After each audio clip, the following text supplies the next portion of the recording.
The air inside the store felt heavy. It was Saturday afternoon, and shoppers crowded the aisles. Kids tugged at their parents' sleeves, carts squeaked across the polished floor, and fluorescent lights buzzed overhead. But then, the sound that silenced everything. Smack! A black woman stumbled backward, clutching her cheek, her eyes wide with disbelief.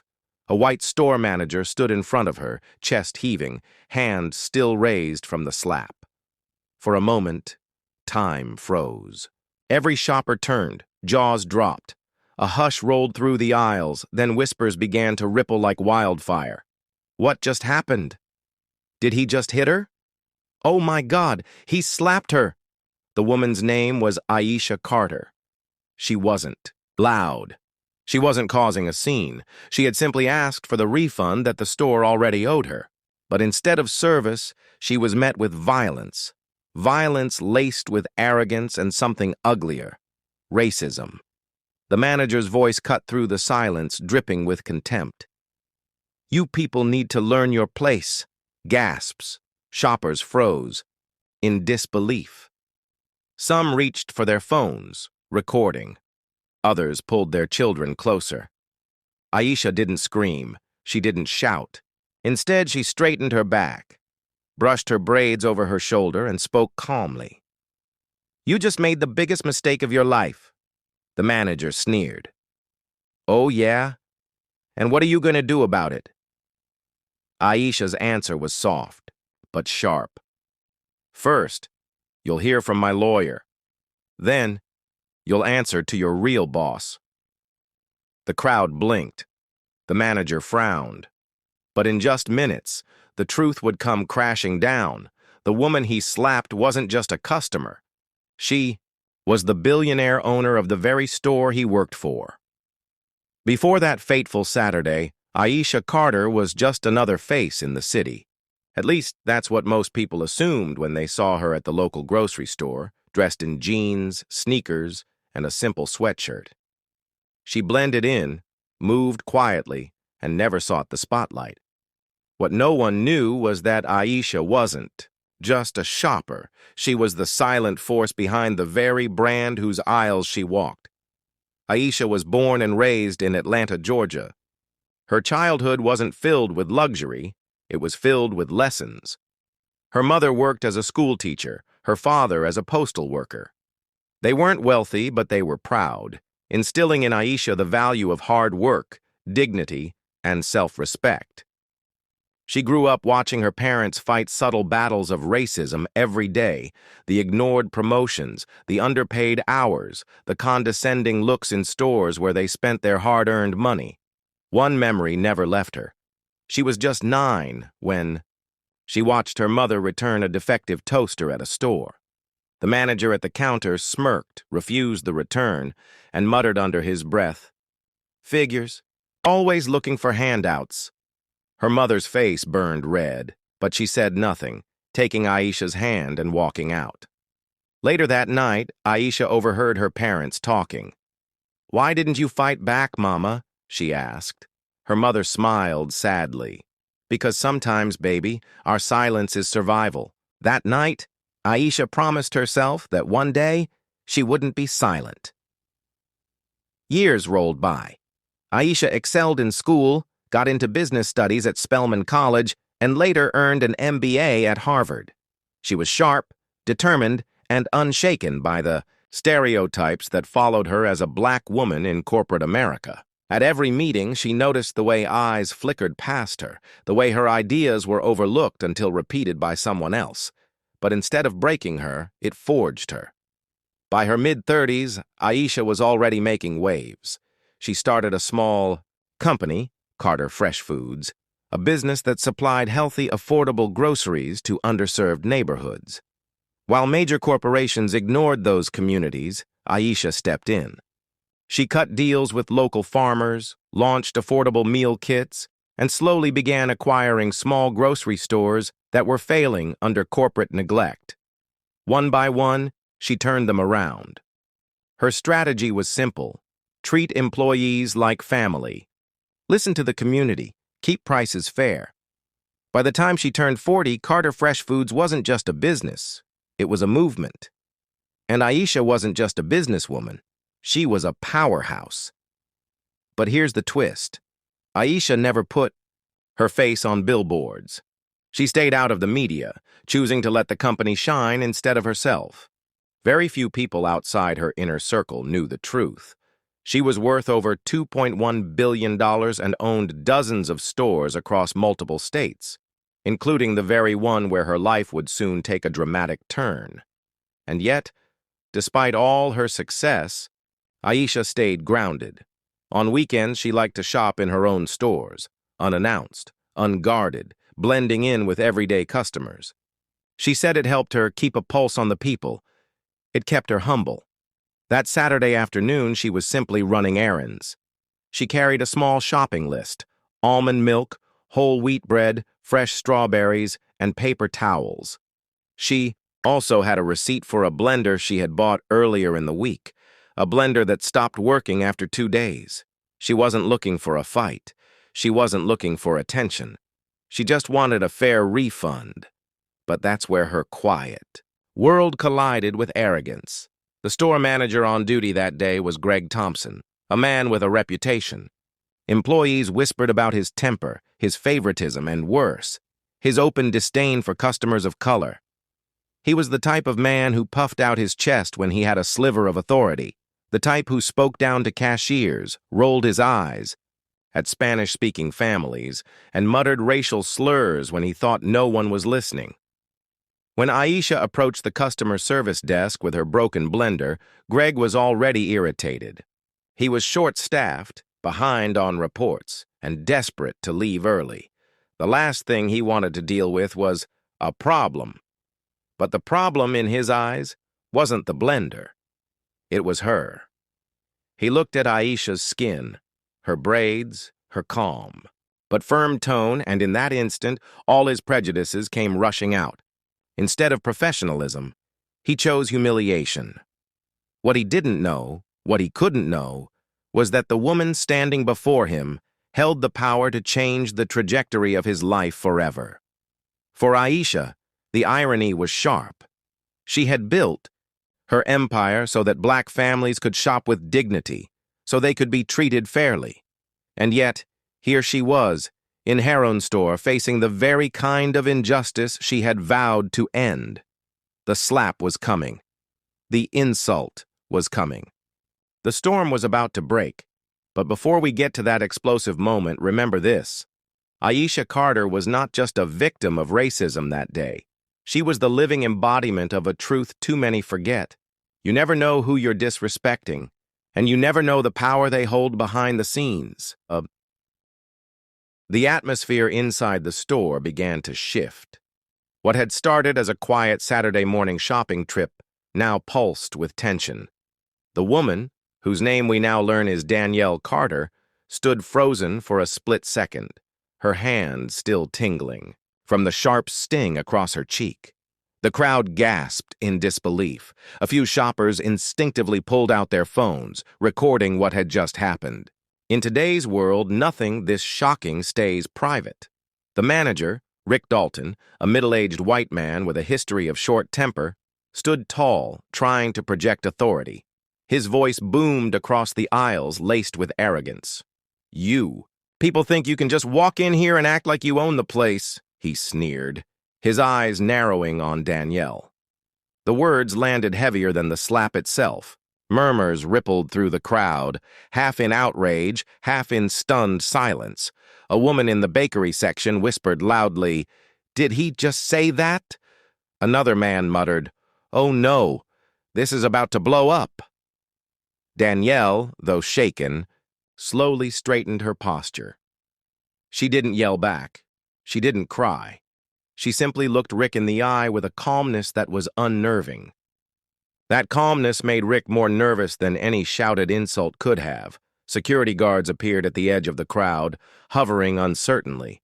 They looked at Rick, waiting for instructions. For years, Rick had run the store like a little kingdom of his own, where his word was law. He barked orders, micromanaged staff, and often treated customers with thinly veiled contempt. To him, Danielle was just another face he could dismiss. But Danielle wasn't just anybody. She cleared her throat, her voice steady though her cheek still burned. "Did you just put your hands on me in front of all these witnesses?" Her words echoed like a courtroom cross-examination.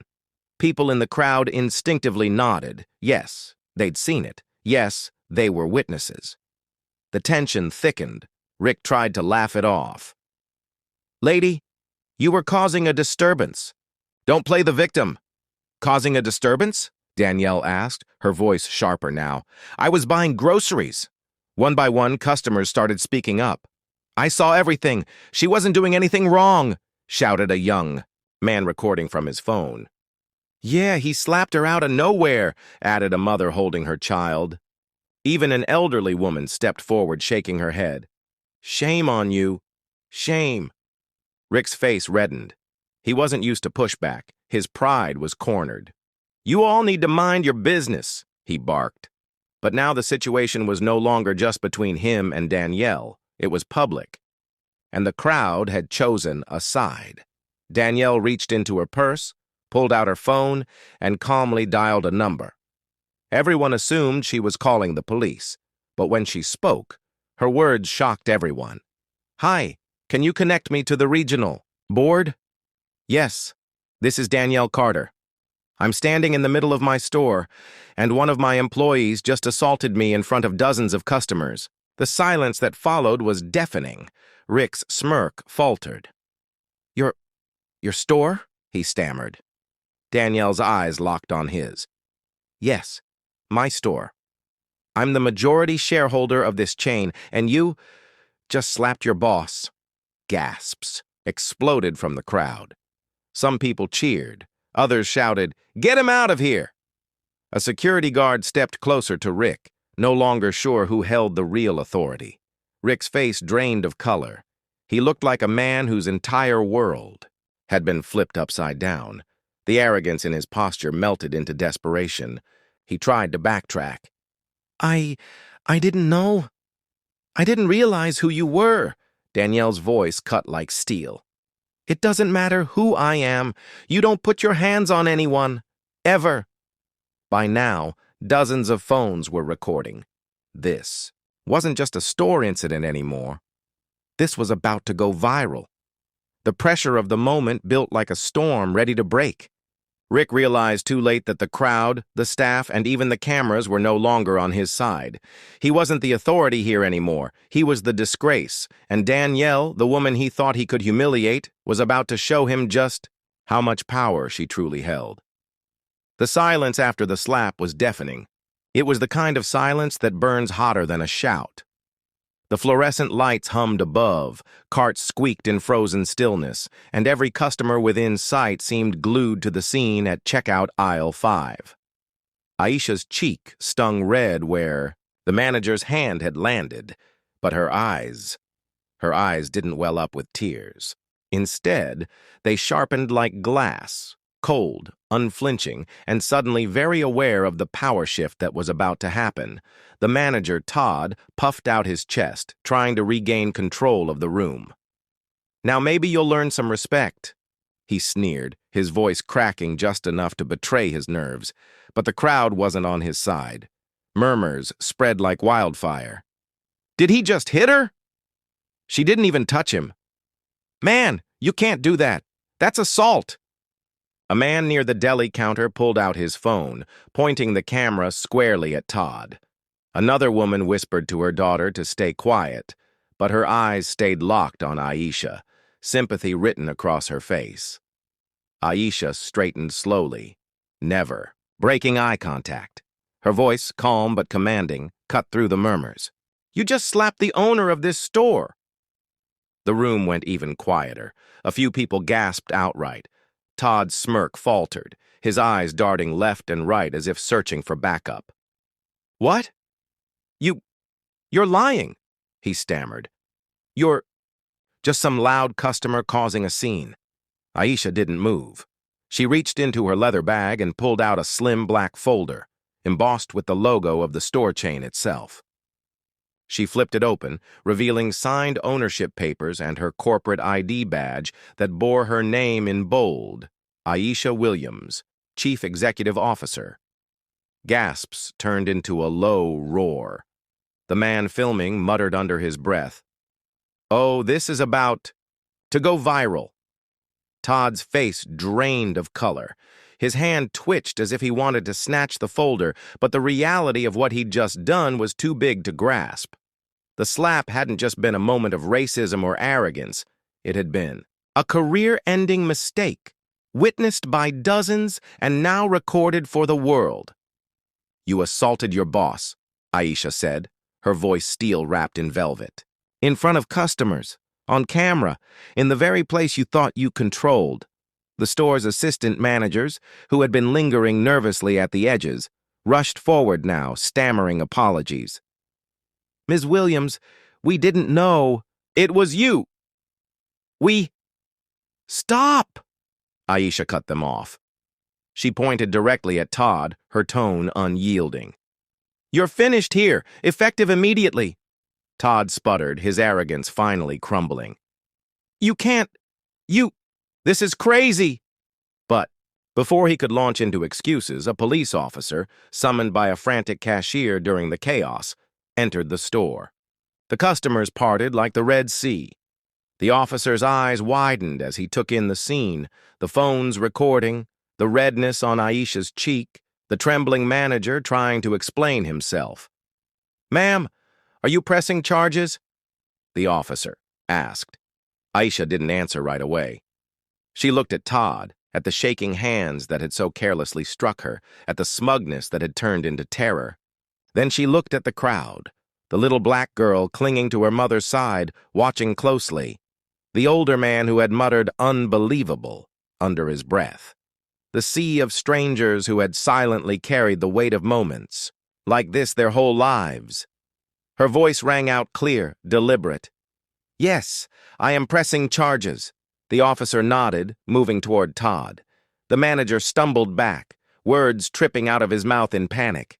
"Wait! No, she provoked me! I didn't know who she was!" But his excuses fell flat. The officer placed him in handcuffs as the crowd watched, some filming, some clapping quietly, all bearing witness to a reversal of power they hadn't expected when they came in to buy groceries. And through it all, Aisha stood tall, her cheek still marked but her dignity unshaken, a living embodiment of justice in real time. The climax wasn't just the slap. It was the moment the world flipped upside down for a man who thought power was his birthright, and realized too late that true power was already in the hands of the woman he'd tried to belittle. The entire store felt like it was holding its breath. The manager's hand still hovered near his side, his face frozen in an expression that mixed arrogance with a hint of dawning fear. The woman, her cheek red from the slap, stood tall, her chin lifted. The silence was deafening, broken only by the sound of a child somewhere in the distance asking their mother, "Why did he hit her?" And then, with a calmness that cut deeper than any shout could have, the woman spoke. Her voice carried the weight of power, dignity, and centuries of resilience. "Is this how you treat your customers?" she asked, locking her eyes on the trembling manager. "Or is this how you treat black women?" Murmurs spread through the crowd. People were recording on their phones, whispering, shaking their heads in disbelief. The manager tried to brush it off, his voice unsteady. You can't just stand there and accuse me. I run this store, I make the rules here." But that was his fatal mistake, because she smiled. Not a smile of amusement, but one of revelation. One that said, "You have no idea who you've just insulted." "Actually," she said, reaching into her sleek leather bag, "you don't run this store, I do." Gasps filled the air as she pulled out a folder and held up the official ownership. Papers, stamped and notarized. She wasn't just a customer. She wasn't just another face in the crowd. She was the woman who owned the very ground he was standing on. The manager's face drained of color.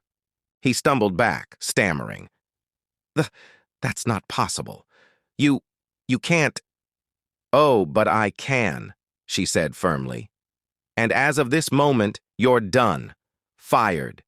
You will never work in this building again." The crowd erupted in cheers, some clapping, some yelling, "Yes, justice!" Others rushed forward to comfort her, praising her strength for standing tall in the face of such humiliation. Security, who had been hesitant before, now immediately stepped in, but instead of escorting her out, they turned to the manager. 1. Guard placed a firm hand on his shoulder. "Sir, you'll need to leave the premises immediately." The irony was thick. The man who minutes ago strutted with authority, who believed his skin color and position gave him the right to demean another human being, was now the one being walked out in disgrace. His arrogance melted into shame as phones recorded his every step toward the exit. The woman's husband, who had been arriving just as the chaos unfolded, rushed to her side. His eyes widened at the red mark on her cheek, but she shook her head, holding his hand with quiet strength. "It's okay," she whispered. "He thought he could break me. Instead, he just exposed himself." News spread fast. By the next morning, videos of the incident had gone viral. Headlines flashed across social media. "Store manager assaults black woman, gets fired on the spot by owner." "Racism backfires. CEO's wife reveals she owns the store after being attacked." Communities everywhere reacted. For black women especially, the story became a rallying cry. Too many knew what it felt like to be underestimated, silenced, or disrespected in public spaces. But this time, the ending was different. This time, dignity and truth had the final word. The impact was profound. Emails poured into the company headquarters, people thanking the woman for standing tall. Young girls saw her not just as a victim, but as a victor, an example that no matter how the world tries to diminish you, your worth cannot be erased. And for the store chain, this became a turning point. They launched new training programs on diversity, equity, and inclusion. They doubled down on hiring and promoting women of color in leadership positions. The CEO himself issued a statement.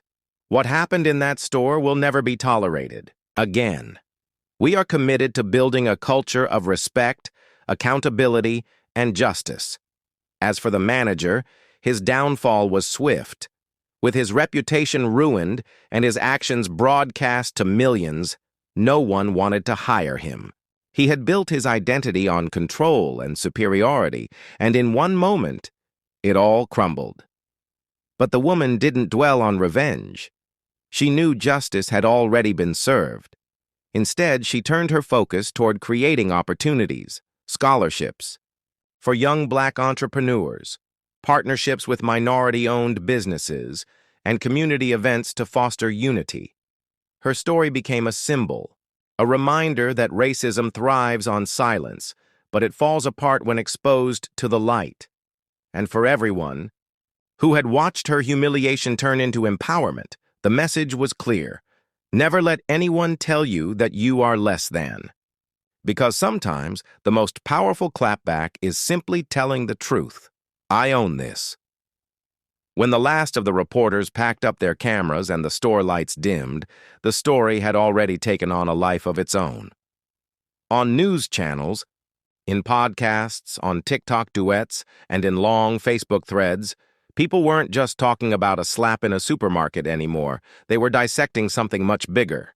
The image of that black woman standing tall in her own store after being struck wasn't just a viral clip. It became a symbol of dignity, resilience, and the audacity of truth in the face of arrogance. For many, the moment was a wake-up call. They asked themselves, how many times has injustice been brushed off when the victim didn't have power? How many times was there no twist, no reveal, no dramatic reversal? Most women, most men, most children who endure discrimination don't suddenly reveal their CEOs, billionaires, or owners of the very places where they've been mistreated. Their pain doesn't trend. Their justice doesn't arrive in one viral moment. And yet, this story sparked conversations in boardrooms and classrooms alike. In colleges, professors played the clip to launch discussions about systemic racism. In workplaces, in corporate offices, DEI directors referenced it during sensitivity trainings, reminding staff that you never know the story of the person standing across from you. And in small communities, ordinary people debated it at dinner tables, using it to explain to their children why kindness and respect should never depend on appearances. But beyond the viral headlines, the story leaves us with a haunting question. What would have happened if she weren't the owner? Would her dignity still matter as much? Would the outrage be as loud, the consequences as swift? Or would the crowd simply have walked away, shaking their heads, leaving her humiliated and alone? That's the uncomfortable truth about society's relationship with power. Too often, respect follows wealth. Too often, dignity is conditional. And too often, people feel emboldened to mistreat others if they assume those others lack influence. This tale asks us to flip that script, to imagine a world where respect isn't tied to status, where the manager doesn't pause to calculate a person's worth, but instead leads with empathy, because every human being carries infinite worth by simply existing. For the woman at the center of this story, the moment will fade eventually. New headlines will replace hers, new scandals will trend. But for her community, for her employees, and for the strangers who stood in that store on the day it all unfolded, the memory will linger, a reminder of both the cruelty of prejudice and the power of truth revealed. And perhaps that's the deeper moral, that justice doesn't always need a twist ending to matter. Sometimes, the call to action is not about waiting for the perfect reversal of fortune, but about building a culture where we don't need to ask, what if she weren't the owner? Because in a just society, no one should need hidden power to demand basic respect. The slap may have been loud, but the echo that followed was louder. Treat every person as if they belong, because they do. We can't build a fair world if respect is reserved only for the powerful. True justice is measured in how we treat those we believe can give us nothing in return. The store is quiet now, but the echo of what happened still lingers.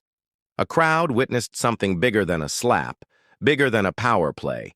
It was a lesson in how fragile dignity can be when prejudice takes the wheel. That manager thought he could belittle a woman in public, strip her of her worth with a single strike. Instead, he exposed himself. And in the most unexpected twist, the truth flipped everything. The woman he tried to humiliate, she wasn't powerless. She was the owner, the one holding the keys to his future. But here's the truth. Not every story ends this way. Most people who face humiliation because of their skin color don't get the satisfaction of instant justice. Most walk away carrying scars no one else can see. So now I turn to you. If you were in that store standing among the crowd, would you have spoken up? Or stayed silent hoping it wasn't your fight? Because silence, my friends, has a cost. And it's time we all decide which side of justice we want to stand on. Drop a comment.